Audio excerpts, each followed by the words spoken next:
the silk had gone over my head, behind me, and then like wrapped itself like it was like giving me this giant hug from behind. So as I stand up to move my fan, it like goes in front of my face, and I'm like, what is happening? So I'm like cocooned in this giant piece of silk. There are two stories that I must hear from you. There's two like, these are like iconic stories that I like to tell. Okay, I'm ready. Go for it, because I haven't heard either one. Okay, great. I'll tell them to you in chronological order. Okay. So the first one happened on the Crown Princess in like 2015. We were like halfway through our contract, I guess, and we were doing the disco show, Disco Blame It on the Boogie, which is one of my probably one of my favorite shows I've ever done for Princess. It's so much fun. Okay. And it is all disco music, and it has a big roller skating number, like 3 girls are on roller skates and just kind of stuff. So that's like the roller skating thing happens halfway through the show, and it was our first show of the night. And even from like the second or third number, people are kind of like coming off stage going, do you smell that? And we're all like, well, no, I didn't smell it. They're like, well, no, you need to go stage left and smell. I can smell burning. Something's burning stage left. Like, we need to go, we need to tell people. So like we're telling like the production guys, and they're like, okay, we're gonna go look for it. Can't find anything wrong. We can't figure out where this burning is coming from. And it's just getting more, and you can smell it stronger and stronger as the show progresses. Yeah. And so it's like a 50-minute show. And so we're like half an hour into it. And we get to this roller skating number. And I was in, I had a duet after the roller skating number. So I would go stage right, and there was a staircase from another show. And I would always like go up like 3 or 4 steps to stay out of the way, because they're like skating off and on really quick. Yeah. So I'd always wait there, and then as soon as they were done, I'd go on stage for the duet. So I'm like, you know, at my little post, and I'm on like 4 stairs, and the girls are coming, and like they'll literally skate into the wings and like pivot and go right back out. And they're doing all this kind of movement. And one of them, she skates off stage, she looks at me and goes, "There's a fire." And then like turns around and goes right back on stage, like skating. So we're all like, "There's a fire." Like, this is really weird. So then they finished the skating number, and the duet started. What did you say? So dramatic. It's so dramatic. Well, it was like, "There's a fire." Like, because you know, like when you're on stage with people, you always like want to, like sometimes you need to communicate, and that can be scary when you don't have time to physically say to somebody like, "There is a fire here. I need you to go tell someone, and I need them to take care of it." Like, you don't always have those opportunities, because it's this whole like, show must go on, and I need to change my clothes and put my roller skates on and whatever. I mean, she could have been like, "There's a fire because I'm lit. I am burning up the stage." Like, you don't know if it's real or. Yeah, people say stupid stuff to each other as well on stage, so you never know.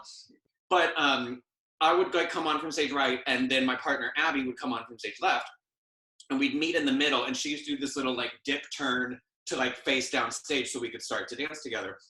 And literally, as she like did this little turn towards me, she says, "The smoke machine's on fire." And I was like, okay, great. So then as soon as we get ready to start, they bring in the curtain. And it kind of got scary, because like, it's a funny story now 5 years later, but it you know, like, it was the first time I'd ever gone to Crew Alert on a ship. Yeah. And we were in the dressing room, and we were all kind of like, okay, what do we do now? What do we do now? Should we change? Should we not change? And I think everybody got their roller skates off, which was good. And then backstage is, you know what backstage is like, the dressing room is only on stage right. And there's no, once you're in the dressing room, you can't get out. Yeah. So they came stage right, and we were like, no, it's on the other side. And then they tried to come further into the dressing room, and we're like, no, you have to go around to get to it. So it just took so long to even analyze what it was. All it was like the hazing box had overheated, right? And it was, you know, there were flames, and it just kind of like just smelled really bad. But we didn't know what to do. And then when we saw it, you know, like a week later, it was just this melted little like white, like it was so weird. So we went. They had evacuated the theater. They put all the passengers back to their cabins, and then we went to Crew Alert. And I remember like running up the staircase to get our life jackets, because we had to go to the cabin. And then there was a girl that lived next door, and she had to go to her cabin as well. we were crew alert for like an hour, but it wasn't It scary wasn't after that. because, Like, yeah, it wasn't we because it was survived the actually escape. like dangerous. It's just that's the No, yeah, protocol. Yeah, those things happen all the time, like in every day in theaters and things that go on, and you just kind of go, "Oh, all right, here's what you do," and yeah. um, and it's funny. I was on a cruise ship, my very first contract. Okay, my very first contract, and I have an illusion with the light bulb, right? Mm-hmm. I love that one. Yeah, it's a great illusion, and Yeah. I have lights built into the top of the frame of it just to illuminate me when I'm behind. So it has nothing to do with the trick. It's just that they're there. So when I'm behind the prop, kind of like I have a light right here, right? I have a light right here. So that way I have light on me so you can see me better. So when you're kind of standing behind something, if you put a spotlight through it or whatever, it kind of casts a shadow on me, right? So I have something built in it so it lights me. Anyways, well, when we plug the prop in, those lights go on automatically. But we store it, all the props are stored covered, with a drape over it. So I tell the crew, I said, hey, look, here's the prop. Megan, my assistant, who toured with me. She's in charge of it, all this stuff. Just set the prop stage left, and then, when we need to use it, Megan will, take care of it. Right. Actually, chronological order. The first time I was on my very first show on the cruise ship ever, cruise contract ever, same prop. I had told the crew people, hey, when you bring this prop on stage, make sure you set it this way, because if you don't set it this way, it could tip and fall, right? Sure. So fine, we do the first show, great. As the second show is about to happen, I hear Alex, and I look over in the wing, and it's Megan, and I kind of walk over there, and she goes, all right, we're going to go straight to this, cut light bulb straight to this. And I just looked at her and I said, are we set for that? She goes, yeah, yeah. I go, okay. Obviously something happened. I don't know what happened. Right. After the show, I go backstage, and the crew member who, that I told that they should set it this way, he was just like, I should have listened to you. I didn't do it the way you told me, and the whole thing broke. And I was like, oh my gosh.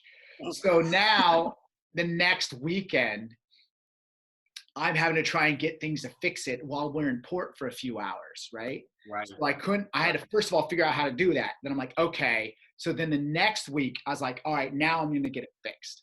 So I go and I get it fixed. Fine. I get back on the ship. So now we've been on the ship. This is going to be my third week on the ship. I finally get this routine back in. Well, make sure it's good. Fine. Put it in the show. And then this one happens. So I say, so it's stage left. Hey, it's light bulbs back in the show. Great. It's covered. Stage left.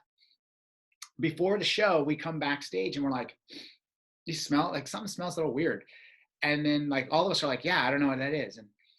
And it's like, oh, was somebody painting or something? Like something smells like, is it paint? Is it chemical? What is this? We don't know what it is. And so we go, okay. And it's just a little bit. We can't really place it somewhere backstage. And then time goes on and we're getting ready for doors. And you're like, yeah, you smell it more now? Yeah, I smell it more. No one knows. We're like looking around, don't know.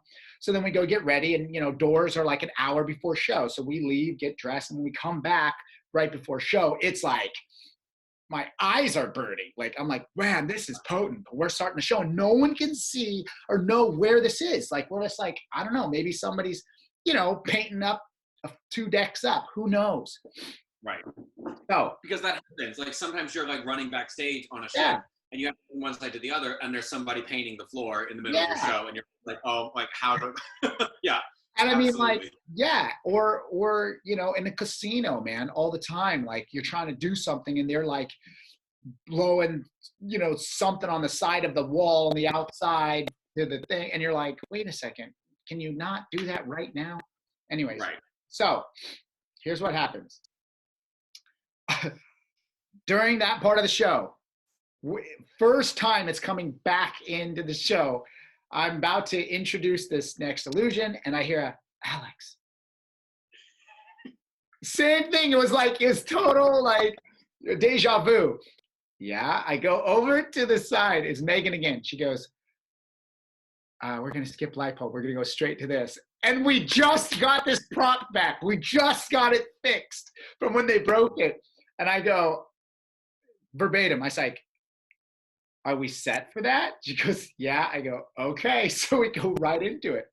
So then in the next routine, just like you, when you dipped her and she tells you the smoke Yeah. machine is on fire. Yeah. I am there. And when she has a point, when my mic is off, she goes, well, we know what that smell was. She goes, the light bulb was on fire. Oh my What they had gosh. done is they plugged it in, and those lights up top were covered with like packing blankets. And it was like a smoldering fire. It was just melting these synthetic blankets. And when they took it off, it was like, and like the whole prop was just burnt and smells like just, it was awful. And so I had to clean the whole thing up. Needless to say, we took that whole routine and never made it back in the show. I had it fixed, in California. And it was funny because they're like, oh man, there are problems with that. And it's like, I've never had a problem with that. And like, it's, and those are the things that happen on when you work with different people and new people and different props all the time. So yeah. So that was a little fire experience. If we're going to go chronologically, I want to insert a small mini story before the second. Sure, whatever you want to do. Only because I was just like, as you were telling this, I was like, this all sounds very familiar. This is just, it's those things where it takes so many people to make a show. Whether even like your show is most of the time just you, and sometimes an assistant, but there's so many people helping, and even lighting people and whatever. And so light, sound, spot, automation. Yeah, and so when you do a production show and you've got 16 cast members, there's probably 20 other people in the pit, backstage, in the crew chief and all those people. It takes so many people. But this was the Ruby, the first time I worked with Faye. And so this would have been probably 2016. And we were doing Magic to Do, which is a gorgeous show. I love that show. And, like every song has a big illusion or a big set piece or something. I mean, it's nonstop for almost an hour. It's insane. And we got to the second to last song, which is Colors of the Wind. And it was, gorgeous. And it's just, I don't know, you would probably know what it's actually called, but it's two giant pieces of silk and 6 fans. And it's like the most emotional thing you've ever seen in front of you. And it's just, it's all exposed and it's very interesting. But the 6 fans would come up on the pit, and then everybody had their fan, and you go and get them and you move them into the circle. And like, that's not a secret. Like everybody watches that. Like it's exposed on purpose. And then the fans blow the silks, and it's like they're just moving and swirling around. It's so magical, and it's a beautiful, amazing. It's a beautiful visual. It is so stunning. When it works. And so it was going to be amazing.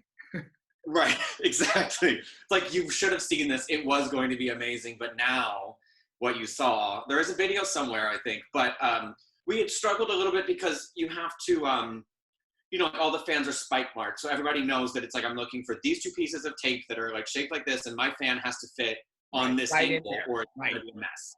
And it's even like 6 fans, 5 of them are perfect, and 1 of them is just, that little bit ruins the whole thing. It's there are very talented people that designed this to happen a certain way. Yeah, the science of the engineering of the physics of whatever. And it's usually gorgeous. And we'd had a few shows where kind of like one would go and the other one would lay on the floor.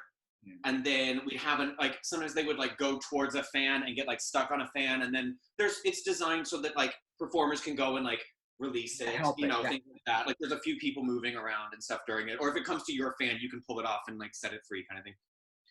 But my character in the show wore this mask for most of the show. And so I have no peripheral vision. So I can only see what's right in front of me. And like not very far ahead. Like I can't see up here and I can't see this side or this side. So I'm like watching and we're all just like kind of posed. We're like gorgeous, like so gorgeous. Like I love, and there's no one singing. It's just instrumental music and all this stuff. And then it's time. And then we have to put our fans away and we all like pose on the lift, and then the fans disappear with us on it. And then we go get ready for the finale. So I wasn't aware, but during the song, the silk had gone over my head, behind me, and then like wrapped itself like it was like giving me this giant hug from behind. So as I stand up to move my fan, it like goes in front of my face, and I'm like, what is happening? So I'm like cocooned in this giant piece of silk, holding this fan that's plugged into 5 other fans. So you all have to work together. And I'm just like, okay, what do I do? And then like you can see people on stage that caught it or trying to like pull it off of me, and it was a mess. Because it was there's 2 girls that grab the silks and they run off with them. So I had someone's silk wrapped around me, and I was just like in this little ball, only being able to see like this. So I didn't know really what was going on until I saw it on the monitor later. It's nuts, but that's what we do. It's Yeah, live, and it's never the so same twice, funny. and that's the fun of it. Like it's not. Yeah, you want everything to be perfect, and you want everybody to enjoy that and see it the way it was intended to be done. Yeah. But it is exciting when you go see something and you see kind of how people get themselves out of a Oh yeah, tricky situation. totally. There's another one that you said was a fog machine. Yes. This one is, Fog machine? again, it's a fog machine that's a problem. We were on the Grand Princess. So that was, so I did the Crown, then the Ruby, then the Grand. And we kind of never got an explanation for why this happened, but we used to do That's a great way. That's a great way to start a story. We kind of like nobody really knows like how this, why this all happened. But we used to do this it was fun, like this really fun welcome aboard show number. So it's like turnaround day, and we did like a 4-minute number to start the crew staff show, and then that was it. We did that twice the first night, and then we would do our other shows later in the week. So it was the song was One Night Only, and it was Emily Burns was the singer. So she's behind this curtain at the start, and you see her like in silhouette behind this curtain, and Right. she's doing this kind of real moody song, and the whole stage is covered in this like low-lying fog. And so like the curtain would go up, and all of a sudden like all this fog would pour Right. underneath, which I think it's gorgeous. It looks really great. Cool. So then Danny Gorham and I would come out and do this duet at the beginning of it in front of the curtain. And some days it was like a little foggy than others. Some days the fog hadn't like gotten underneath the curtain that Emily was behind yet, so we didn't have to worry about it. And I can't remember what it was like that night, because normally you kind of knew how the rest of the number was going to go depending on how Danny and I got on with ours. Either you're not going to be able to see anything, there's too much smoke, or we're not having smoke because it wouldn't work, or like whatever, like things happen. It's like dry ice thing, Yeah, it's like so, it works, but it's like there are variables. Right. Yeah. And it can, like sometimes, I know we had trouble during like Magic to do that it would be all the way upstage, and if you had to make that entrance, sometimes it would be really slick because the hose had been laying there for 40 minutes, and it just makes that little patch like, slick. So the curtain goes up, the girls come on, and it was like one of those numbers where like all the girls are on, and then the boys add in later. And it's pretty full on. Like it's a hard dance. It's a lot of energy, and it's a lot of turns, and a lot of like quick footwork, and you're constantly rearranging and everything. And it is documented. Somehow we got lucky that Jonathan happened to be like filming on his phone in the audience. So we got really lucky that we have a good documentation of this. I think it was either Danny or it was LJ was first. But once we're all out there, the stage is like an ice rink. Like it is slick.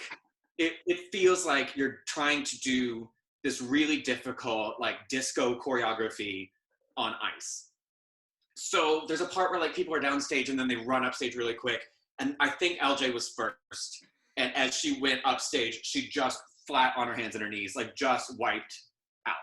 And so like as dancers, we're used to different surfaces and things are different, and smoke is detrimental sometimes. And so you can kind of like tell whether you're gonna, like say you're like preparing to do a double pirouette, and then you can tell, oh, that's really slick, I'm gonna kind of like, I don't need as much force, or I'm gonna not jump as high because I know I might wipe out afterwards. Like you kind of have to know those things. So LJ wiped out on her hands and her knees, and then the next section was a partner section, and every boy meets a girl, and they do this little exchange back and forth. And Danny was next, and her legs like Bambi on the ice, straight like into the splits in front of her partner. So we're all kind of like, people like, you kind of, you know, you can tell when things are starting to get weird, and you're kind of like, okay, that's weird. Okay, so like, be careful when you're in that spot. Like we were like, maybe it's only there. So if you're gonna go where Danny was, don't do anything scary because it's ice. Yeah. So then halfway through the number, there's a trick section, and a trick section always is like somebody runs on from this side and does a trick and runs away, and then this person runs on from this side, and then there's like a lift happening over there, and like it's pretty frantic. So I had to do this trick where I would just kind of like do this turn and then jump up into the air, and then I mean I don't flip or anything, so it's not as cool as I could make it sound, but I do just this little turn, and then I would jump in the air. Yeah. Well, I went to push off the floor, like, and that takes quite a bit of force. And so I went to push off the floor, and I literally, it's like a cartoon, straight up into the air and right down on my back. And I just said, no, I'm not doing this anymore. I'm not doing it. I can't. And I think I ran off stage, and I was like, okay, am I all right? Like, I didn't hit my head. I'm okay. Like, nothing's like, I didn't hurt my elbow. You know, it's just like my back. I just landed on my back. So then, as much as you kind of like want to persevere, I was like, this isn't safe. I'm not doing this anymore. So I said I was done, and I'm like waiting and kind of just like hanging out to make sure everybody else is okay. And you can just see people like one by one going, nope, and walking off stage. And then somebody else is like, yeah, I'm not doing this. And they left because it was like an ice rink. And I think by the end of the number, there was probably like 5 or 6 people left on stage out of a 14 person. What I love about that story is you saying, I think LJ was first, and when anybody's saying that person was the first, oh my God, LJ was first, then Danny. I hope I'm not leaving anybody out. It just keeps going. Boom, boom. It was bad though, but I'm so glad we have a video of it, and every year since on January 1st, I share the clip of me falling to social media, and I'm like, in the 2020, like, ... and it's me just wiping out. Hey,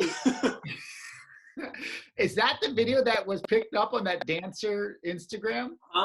Yep. There's an Instagram account called Biscuit Ballerina, and she posts people falling and people just like doing things very poorly for comedic in good fun kind of thing. And she shared that once, and she was like, way to make an entrance, and it was, you just see me rolling out of the straight on my back. I've seen that video. I've seen this video. Yes, thankfully somebody has video of that. That's kind of the thing, is that you always wish that there's video of these things that happen. I was in a show, and we had this platform when I was on Ringling, and there's this 18-inch platform in the center ring, and they had literally the biggest and most expensive, fog machines money could buy, because they had to fill this huge, it was like maybe a 5-foot by 5-foot box, but it didn't have a lid because, so it was like this empty box. So they had to fill it with smoke, but all the smoke would just go all the way out. So because smoke was going out of the top, they didn't have enough. So they had to get these like the biggest, best ones they can get. Well, of course, right where it comes out is going to be super slick. So, and there was just times, and then I have to be like one of the first ones on this platform, and I'm in boots, and I mean, so many times, you do one of those, right? Like when you're walking on the street and you hit ice and you just go, oh. Yeah, and that's how you can tell, Yeah, I would do that a lot, but one time, I turned because I turned sharp. So I'd give my line here, and then I'd turn around and I'm not even doing a pirouette. I'm just turning. I'd hit it, I'd punch it. So it's, it was crisp.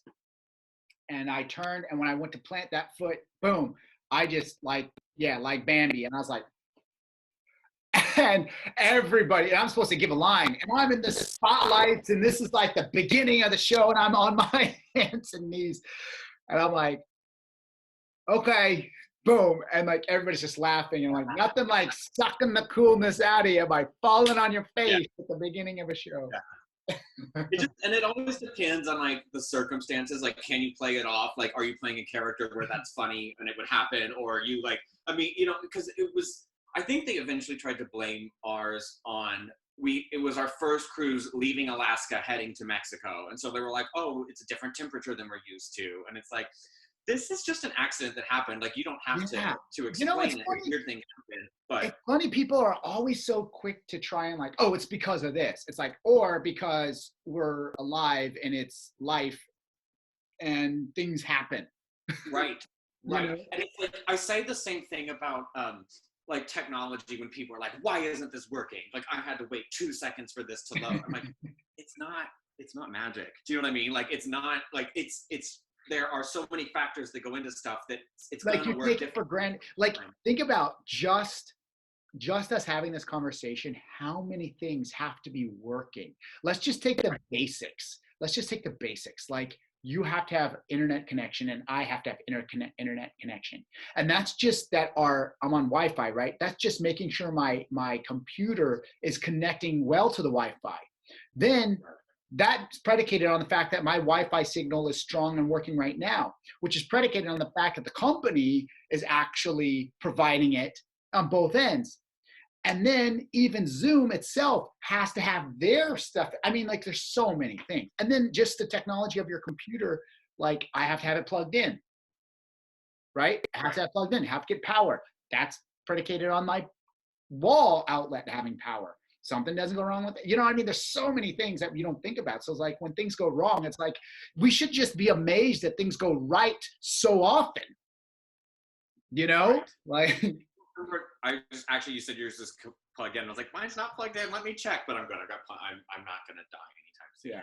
But Yeah. Oh, those are fun stories, man. And I love those things. Those are, you know, I love them too, and it's a bonding experience with the people you share them with that you'll always have that. And it's like you lose touch with people, you haven't talked to somebody in 5-6 years, whatever, like, and then you can always just be like, hey, remember that time this happened? And then oh, people right away. people remember things differently, and people like experienced it differently anyway. So like I told the story about the fire, and I think Paul tells the story and he says somebody still had their roller skates on, but I don't remember that. I Yeah. remember people being in like their costume with their life jackets on, but I don't remember anybody. But they probably were. Like there's just what you pick up is so different what you So perceive. anyways, yeah. So there's that, man. But I'm gonna run. It was nice chatting with you, brother. Yeah, Thanks so much. I nice appreciate chatting it. with you. Thanks for having me, Alex. Yeah. Bye. Bye.